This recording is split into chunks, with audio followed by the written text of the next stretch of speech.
সর্বাত্মক যুদ্ধ হলে ব্যবহার করবে যেসব বিমান। পাকিস্তান এবং ভারতের মধ্যে সর্বাত্মক যুদ্ধ হলে দুই শক্তিমান এবং পরমাণু শক্তিধর দেশ কি ধরনের বিমান ব্যবহার করবে তার একটি তালিকা প্রকাশ করা হয়েছে। সম্প্রতি দুই দেশের মধ্যে সর্বাত্মক যুদ্ধের আশঙ্কা অন্য যে কোনো সময়ের চেয়েও প্রবল হয়ে উঠেছে। তারই পরিপ্রেক্ষিতে এই তালিকা প্রকাশ করেছে রাশিয়ার এক সামরিক বিশ্লেষক ও সাবেক সেনা কর্মকর্তা।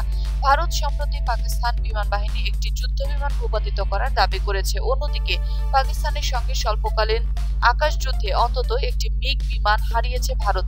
পাকিস্তানের হাতে বন্দী হয়েছে মিগ-21 এর বৈমানিক এবং সূর্য কিরণ অ্যাক্রোবেটিক টিম এসকেটি এর সদস্য উইং কমান্ডার অভিনন্দন বর্তমান। এই অবস্থায় পাক ভারত সংঘর্ষ সর্বাত্মক লড়াইয়ের রূপ নিলে উভয় দেশ কি ধরনের বিমান নিয়ে আকাশ যুদ্ধে নামতে পারে তার একটি খতিয়ান দিয়েছে রাশিয়ার সেনাবাহিনীর সাবেক কর্নেল এবং সামরিক বিশ্লেষক মিখাইল খোদারেনক। সম্ভবত যুদ্ধে ভারতকে প্রধানত নির্ভর করতে হবে সোভিয়েত জামানার মিগ-29 বিমানের উপর। 1970-এর দশকে তৈরি এই বিমানকে প্রধানত F-15 এবং F-16 এর মতো মার্কিন যুদ্ধবিমান মোকাবেলার লক্ষ্যে তৈরি করা হয়েছিল।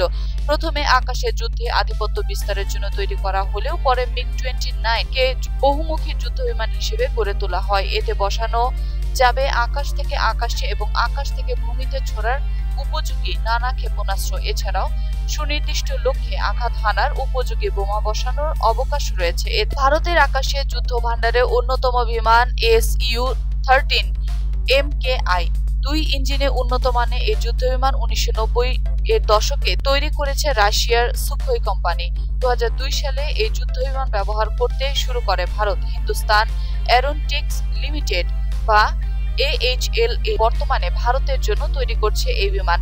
একে ভারতে অন্যতম আধুনিক যুদ্ধবিমান হিসেবে গণ্য করা হয়। রাশিয়ার তৈরি Su-35 বিমানে অনেক বিশেষত্বই রয়েছে এর মধ্যে বলে ধারণা করা হয়। ফ্রান্সের তৈরি মিরেজ 2000 বিমানের উপর ভারতকে নির্ভর করতে হবে। চতুর্থ প্রজন্মের মিরেজ বিমানকে মিগ-29 এর সমতুল্য বলে ধরা হয়। অন্যদিকে পাকিস্তানের কাছে রয়েছে মিরেজ 4 এবং মিরেজ 5 এর যুদ্ধবিমান। 1960-এর দশকে তৈরি এই বিমান প্রতিপক্ষ দেশের যুদ্ধবিমানের তুলনায় অনেক পুরনো। এইসব বিমানকে ঐতিহ্য অনুযায়ী আকাশ থেকে আকাশে ছোড়ার উপযোগী নানা ক্ষেপণাস্ত্র সজ্জিত করা হয়। এছাড়াও পাকিস্তানে রয়েছে F-16 যুদ্ধবিমান বহর। একে পাকিস্তানের কাছ থেকে থাকা পশ্চিমাদের তৈরি অত্যাধুনিক বিমান হিসেবে গণ্য করা হয়। চীনের তৈরিও কিছু বিমান পাকিস্তান বাহিনীর কাছে আছে, তবে এগুলো সম্পর্কে তেমন কোনো তথ্য পাওয়া যায় না। অন্যদিকে বিমান প্রতিরক্ষার দিক থেকে দুই দেশটির গর্ব করার মতো তেমন কিছুই নেই বলেই মনে করেন সামরিক বিশ্লেষক।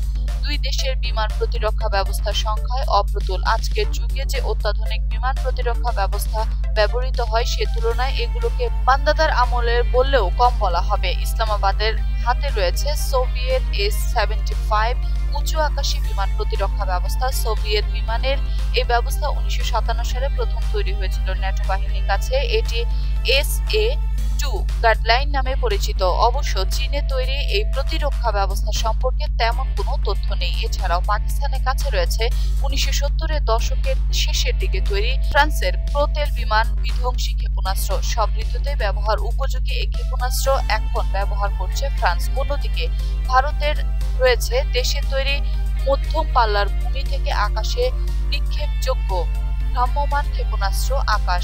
পাকিস্তানে S-75 থেকে এটিকে তুলনামূলক কম বলেই ধারণা করা হয়। অবশ্য ভারতের কাছে সোভিয়েত আমলে তৈরি S-125 নেভা পেচোরা বিমান বিধ্বংসী ক্ষেপণাস্ত্র রয়েছে। একে ফ্রান্সের প্রোতেল বিমান বিধ্বংসী ক্ষেপণাস্ত্রের চেয়েও বেশি পাল্লার বলে ধরে নেওয়া হয়। কিন্তু শেষ পর্যন্ত এই বিমান বা অস্ত্র কোনোটাই হয়তো ব্যবহার করা হবে না বলেও মনে করেন রুশ সামরিক বিশ্লেষক। তিনি বলেন, উভয় পক্ষের মুখে মুখে গরম কথা বললেও সর্বাত্মক যুদ্ধের ডাক আনতে চায় না, তারা বরং উত্তেজনা কমানোর দিকে নজর দেবে বলে তিনি আশাবাদ ব্যক্ত করেন।